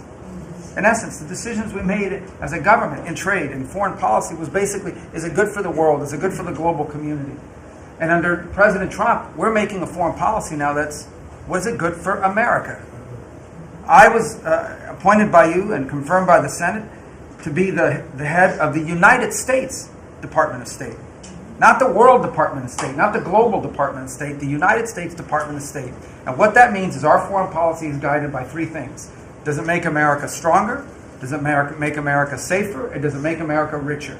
If something doesn't do one of those three things, and hopefully all three of those things, we're not doing it.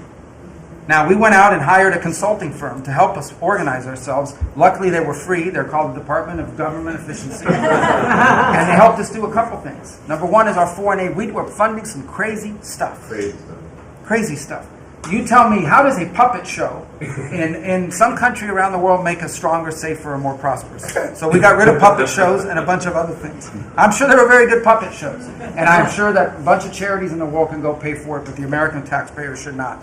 We've also, by the way, Mr. President, under your direction, reorganized the Department of State. We had offices within offices within offices that didn't even know they existed themselves, not to mention the rest of them. And so we've begun to reorganize that as a way to be able to empower our embassies and our ambassadors and our regional bureaus to do what many of them signed up to do. And we have a great team of ambassadors you've appointed. They're coming online every single day. Very talented people that are involved. Something else we got out of the business of, well, it wasn't widely reported, or maybe it was. We had an office in the Department of State whose job it was to censor Americans. And by the way, I'm not going to say who it is. I'll leave it up to them. There's at least one person at this table today who had a dossier in that building of social media posts to identify them as purveyors of disinformation. We have these dossiers. We are going to be turning those over to these individuals. Me or Elon? We can follow up with the media story. Well, we are going to turn over these dossiers to the individuals, and they'll decide whether they want to disclose it or not. But just think about it. The Department of State of the United States had set up an office to monitor the social media posts and commentary of American citizens to identify them as vectors of disinformation. When we know that the best way to combat disinformation is freedom of speech and transparency. And so that's what we're going to be in the business of doing. We're not going to have an office that does that. Beyond that, Mr. President, and this I'll move quickly because this has been a team effort, we have gone to countries all over the world and said, hey, you want good relations with the United States, you need to take back your people that are here illegally. And we've had historic cooperation. Beyond that, and I say this unapologetically, we are actively searching for other countries to take people from third countries. So we are actively, not just El Salvador, we are working with other countries to say, we want to send you some of the most despicable human beings to your countries. Will you do that as a favor to us? And the further away from America, the better, so they can't come back across the border. I'm not apologetic about it. We are doing that. The president was elected to keep America safe and to get rid of a bunch of perverts and pedophiles and child rapists out of our country. Here's something else we've done. We stopped giving student visas to people who are coming here to burn down our universities and take over libraries and harass people. Why are we giving student visas to people who are coming here to create disruption? And we've taken away the student visas of people that are coming here to do that. It's simple. If you're coming to America to start riots, we're not going to give you, we're going to take away your student visa. And by the way, every country in the world that I travel, 14 countries in 14 weeks, you know what they all say to me? Yes, that's what we would do too. So the only people who seem to disagree with us are a handful of federal judges and a bunch of crazy people who get paid to write and report. So anyway, we're getting rid of that. The last, but now here's some good news. We're going to have the World Cup, the FIFA World Cup, the FIFA Club Cup, and then we're going to have the Olympics. So we have to have a Consular Affairs Bureau. We have very good, talented people there, but we are going to infuse technology, again, working with our consultants, to be able to, millions of people are coming into this country for this. And we've done it to improve customer service. For some of us who served in Congress recognize that about a year and a half ago, we had a meltdown under Biden. You couldn't get a passport. You have people calling, I have a cruise on Friday, my passport expires. In the month of March, we processed 2.78 million Americans, their passports. That is the historic, it's the largest single month processing of passports ever, and we think it's a good way to build the momentum to be able to do the visas. Two last points I want to make. We have a great team that you've built. I want to especially acknowledge Steve Woodcock. This is a person that doesn't have to be doing what he's doing. He has a very good life in Miami, my hometown as well. He has worked incredibly hard, has done it without any agenda, and we need to acknowledge him. I want to acknowledge Mr. Boulos as well, who did something really great last week. They told us this war between the Democratic Republic of Congo and Rwanda is an intractable. It can never happen. It will never happen. I sent Mr. Boulos, your envoy. A week later, I look on my schedule, the signing of a declaration of peace between the Democratic Republic of Congo and Rwanda. We signed it at the State Department last week. We hope it will lead now to a lasting, permanent peace that we hope to invite them back to Washington to sign. So and we have a lot of good people working on our teams as well, but these are two great people. Mike Waltz alluded to this earlier, and this is the last point. in the first 100 days of the 47th presidency, 47 wrongfully detained Americans have been returned to the United States, thanks to your leadership and the diplomacy that was exercised to make that happen. 47 for the 47th president in the first 100 days. And that's all credit to you, Mr. President. Thank you for the honor to be able to serve alongside you, for you, and alongside all these excellent people. Well, thank you very much, Marco. Really great job. So, I've been involved in a lot of groups of people over the years, good groups, bad groups, all types of groups. But I have been involved in some incredible groups, but I've never been more proud and impressed, frankly. Impressed is maybe even more important, but I've never been more proud or impressed than I am with this group. This is an amazing group of people, and I hope some of those television cameras were blazing and it was on so people could watch this because, frankly, no matter who you are, no matter where you come from, this is an impressive group of people. I sat around being somewhat competitive. I said, well, let's see, who did the best job, who did the worst job? And I determined that everybody is like the same, and there was no worst job. Everybody was outstanding. Everybody did a job. You couldn't pick a winner. The only thing you can say is nobody did a bad job or even a fair job. You're outstanding, and so I want to just congratulate you all. This is really something, and we have a job to do. We've done a lot of work in this 100 days. We've established things that are going to start taking place in the next 100 days. I want to see what it's going to be like. I think we're going to have to do this in 100 days, Susie, and we're going to see some very big results from the things that we've done. But I just want to thank everybody. This is really very impressive, and I hope the people at home got to see some of it. Nobody's ever done public cabinet meetings. They were quiet for a reason, because they weren't impressive.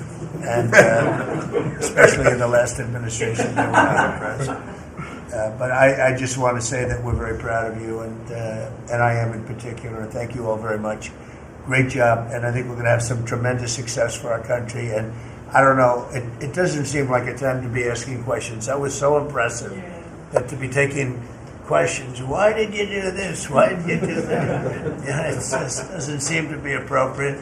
I guess we probably have to take a couple because that was the purpose. But if you'd like to ask some, I think they should be very respectful questions at this point. This was an amazing meeting. And so if you'd like to ask a couple, if you'd like to pinpoint them to some of the secretaries, etc., would be fine. Yes. Secretary Rubio, can I ask you a question?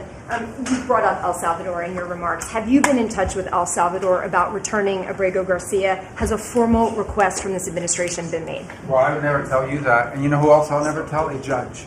Because the conduct of our foreign policy belongs to the President of the United States and the executive branch, not some judge. So we will conduct foreign policy appropriately if we need to. But I'll never discuss it. And no one will ever make us discuss it because that's how foreign policy works. Mr. President, yesterday you told ABC News, Mr. President, you told ABC News yesterday that you could get Abrego Garcia back if you wanted to. Do you think President Bukele would turn you down if you made that request? I really don't know. I know that he's been a great friend of our country. He's gotten a lot less money than this would take from us if we were going to build these jails and do what he's doing. And they run a very professional operation. I don't know. I haven't spoken to them. I really leave that to the lawyers, and I take my advice from Pam and everybody that is very much involved. They know the laws, and we follow the laws exactly.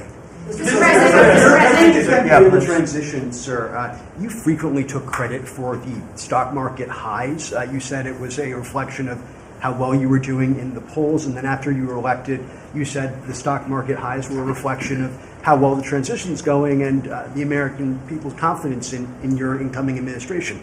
Now, the stock market's not doing so well, and you're saying that's the Biden stock market, yet you are the president. Can you explain that?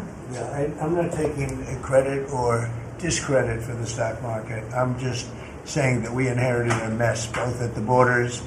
You could look at every single one of the people here, and no matter who it is, they're doing better, and they are far superior to what took place for 4 years before us. When you look at prisoners being allowed to come into our country at will, just at will, people from mental institutions, gang members, drug dealers, when you look at that, what they've done to our country, and also having to do with finance, look at what happened with inflation. We had the worst inflation probably in the history of our country. They say 48 years, but I would say in the history of our country, it ate away at people. And even though you saw a stock market going up somewhat, because in my case, I had the biggest stock market increase, 88% in the last term, in my last term. But I don't view the stock market as the end all. It's an indicator.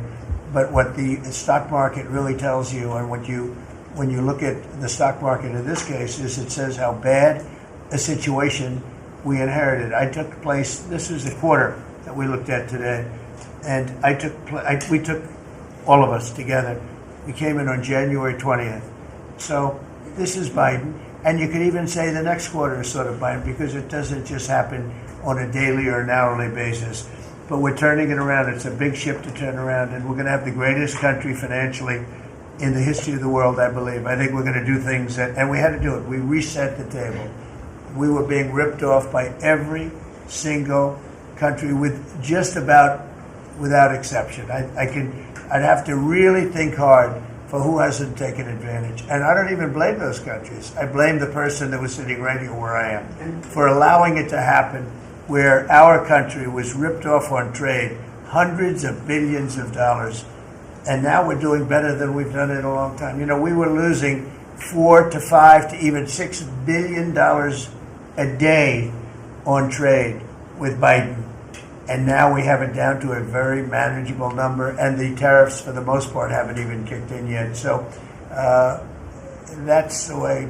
Stock markets, to me, are an indication, but the big indication is what's happening, and the people around the table know what's happening. Yes. The Ukraine minerals deal is set to be signed in 24 hours or so. Is it true that the Ukraine minerals deal is about to be signed in the next 24 hours or so? There's some reports saying that. And if it's true, has the deal changed at all from the last time we heard about it? Well, I'll ask Scott to answer the question because he's responsible for it. Yeah, our side is ready to sign. The Ukrainians decided last night to make some last-minute changes. We're sure that they will reconsider that, and we are ready to sign this afternoon if they are. Can you talk about those last-minute changes? What was removed or put in its place? Nothing's been removed. It's the same agreement that we agreed to on the weekend. No changes on our side. Just to put that in perspective, though, when I came here, I said, how much money have we given to Ukraine? The real number is about $350 billion. It's unthinkable. And we had no security. We had no nothing. We were just pouring money there, unsecured money, putting it in banks, and anybody could have taken it out. You know, anybody over there, it was their decision. I've never seen anything like it. Europe, on the other hand, which is obviously that whole situation is much more important to Europe because we have an ocean in between. But Europe gave about $100 billion. It's a lot of money. It's a big sacrifice they made also. But they gave much less than we did. And their money is secured, totally secured, by deposits in banks. The deposits are largely Russian deposits. That's what Europe did. But their money is secured. So they gave $100 billion totally secured. We gave money like it's throwing it out the window. And it was done by Biden. And this is Biden's war. This isn't Trump's war. I'm trying to get out. And more than the money, they're losing about 5,000 young Russian and Ukrainian soldiers a week, mostly. There's some people also being killed in towns where missiles should not have been shot, small cities and towns. But we are trying to save the lives of about 5,000 young, mostly soldiers, that are losing their lives a week. I see satellite photos, probably off one of his satellites, come to think of it. But I see satellite photos every week of fields with arms and heads and legs scattered all over. It's a violent, horrible situation. And more important than the money, I want to save the lives of people from other countries that are dying so stupidly, so needlessly, and they're dying. When I said, what are we doing? How did we get into this war? Would have never happened if I were president. Everybody knows, and it didn't happen for 4 years. Wasn't even thought of. I discussed it with President Putin a lot. Ukraine, it was the apple of his eye, but there was no way he was going to do anything. Zero chance. And I said, we feel foolish. The Europeans are putting up money. It's totally secure. They get the money back. We're putting up much more money. We have absolutely nothing.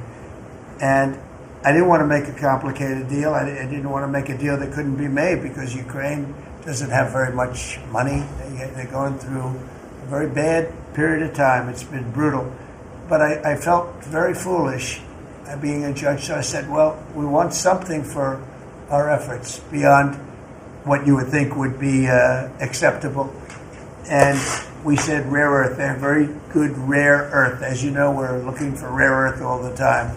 Rare earth is called rare for a reason. And they have a lot. And we made a deal where our money is secure, where we can start digging and doing what we have to do. It's also good for them because you'll have an American presence at the site, Chris. And the American presence will, I think, keep a lot of bad actors out of the country, or certainly out of the area where we're doing the digging. So we made a deal, and I assume they're going to honor the deal. And I put Scott in charge, and Scott's done it beautifully, but we haven't really seen the fruits of that deal yet. I suspect we will. Mr.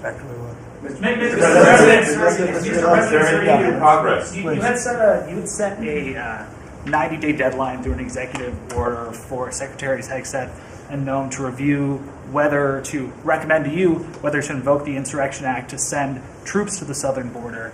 Is that something you're still considering? Well, I'm talking to them, and it's not hard and fast, but I'm talking to them, and I will tell you that the border is the most secure it's ever been. We have never had anything like it. And when you said, Christy, before, it's 99.999, and I guess that means one person maybe, or two people. It's actually turned out to be 3 people came across the border versus hundreds of thousands of people under Biden. And we're talking about people coming. Look, people, they have souls, they have hearts. Many of them are good, but we have a country that's under siege. We have a country that really is I think it's under attack. In many ways, worse than under attack, because there are no uniforms. You don't know who the attacker is, so you really don't. It's not like you're fighting an army. You're fighting people. You don't even know who they are. But 11,888 murderers, many of them murdered far more than one person, are roaming. Now, some of them have already been caught. A lot of them have already been caught and taken out. But we're being impeded by judges from doing our job. And hopefully that situation is going to be solved, because I think nobody wants to have murderers and people from jail, and I mean for serious, serious crime.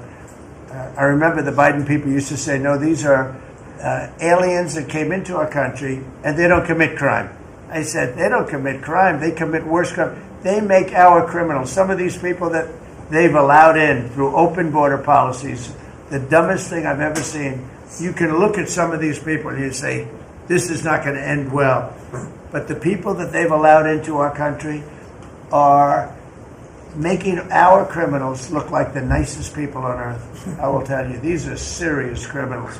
These are violent criminals. These are people that would kill you and wouldn't lose an ounce of sleep, and they wake up the next morning and they don't even remember it.